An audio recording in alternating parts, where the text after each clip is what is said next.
Turner here with a lesson on solving one-step inequalities.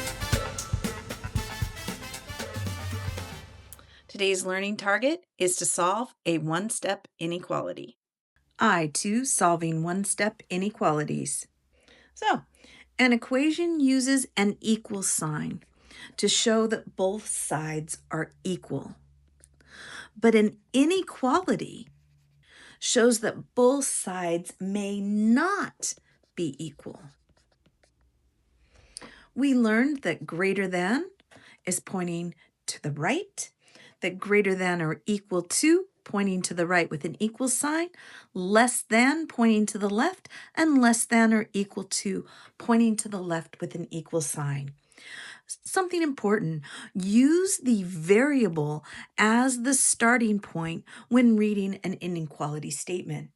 It can be easier to rewrite the inequality with the variable on the left. You don't have to, but it can be easier to graph it. To do this, we are going to look at where the arrowhead is pointing. In this example, the arrowhead is pointing towards the 6. We're going to swap the left and right terms. So I'm going to put x on the left, 6 on the right, and I'm going to draw the symbol with the arrowhead pointing at the original term. It was pointing at the 6, so I'm going to keep it pointed at the 6. That means 6 less than or equal to x is the same as x is greater than or equal to 6. Recall when we're graphing the greater than sign, that is an open, and you are going to the right. But if you're graphing greater than or equal to, that is a closed, again going to the right. Less than, you are open and going to the left for less than, and less than or equal to, it is closed and going to the left. So why do we do this? We do this because all the shaded numbers are numbers that satisfy the inequality. They're all part of the solution set. So if I wanted to graph the solution set of x greater than or equal to 6, I'm going to put a closed circle at 6, and I'm going to shade to the right. Inequalities can be solved by the same steps as equations. Awesome. We don't have to do anything new for most of it. Now, the variable must be alone or isolated on one side of the inequality. You isolate the variable by using the inverse or opposite operations. And just like equations, whatever you do to one side, you must do to the other. There is one super important exception. When you multiply or divide by a negative number, the inequality sign is flipped. It's flipped or reversed. How does that look like? Problem 1. X plus 3 is greater than or equal to 5. I'm going to subtract 3 from both sides.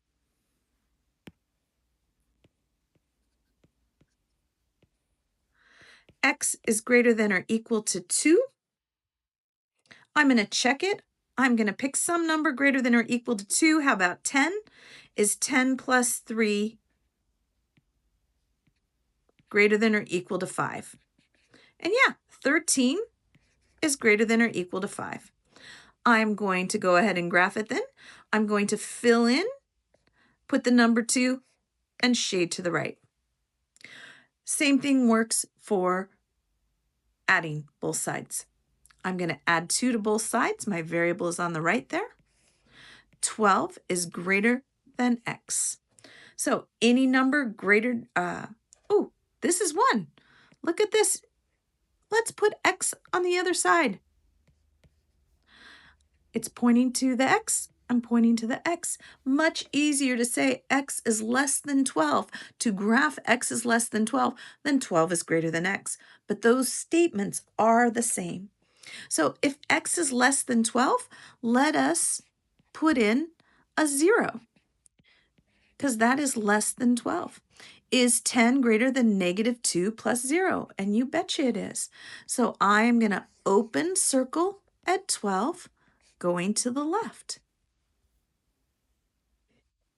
Now, Example 3 is the first term where we have to flip our inequality. And as soon as I look at this, I'm going to divide both sides by -5. I am dividing by a negative.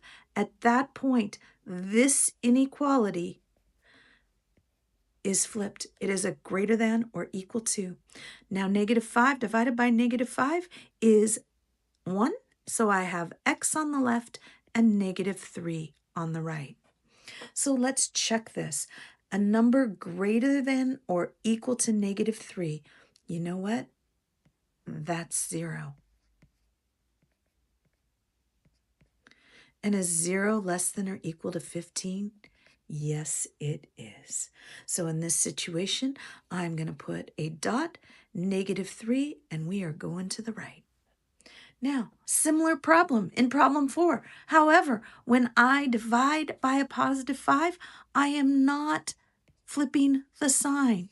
Even though the answer has a -3 in it, I'm going to put -3 right here.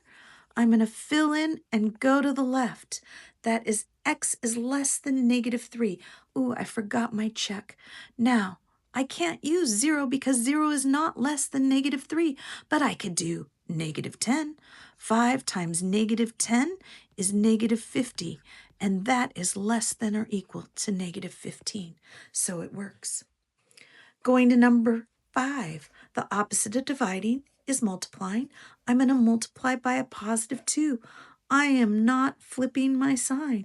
It is x greater than -12. And guess what? 0 is greater than -12, and 0 divided by 2 is bigger than -6. So it works. I'm going to put a -12, a circle going to the right. Number 6, I'm dividing by -2, so I must multiply or do the opposite of -2. Before I do any math, I am reversing that symbol. Because when you multiply by a negative, you must reverse the symbol. Now, I have x on the left and -12 on the right. Some number less than -12. Well, -10 won't work, but you know what? -20 is less than -12. And -20 divided by -2, that is 10. And 10 is indeed greater than 6. So our answer works. So we're going to go right here. We're going to put a -12, an open circle, and going to the left. Take a moment, pause the video, think about how comfortable you are with this material. If you are feeling confident or just a little unsure, briefly summarize your notes and include any questions you have before trying the independent practice. But if you are feeling like the bottom emoji, super confused, then either rewatch the video focusing on the parts you do not understand, compare your notes to a classmate's to talk through the questions you have before tackling the problems. Either way, now is a great time to do some math.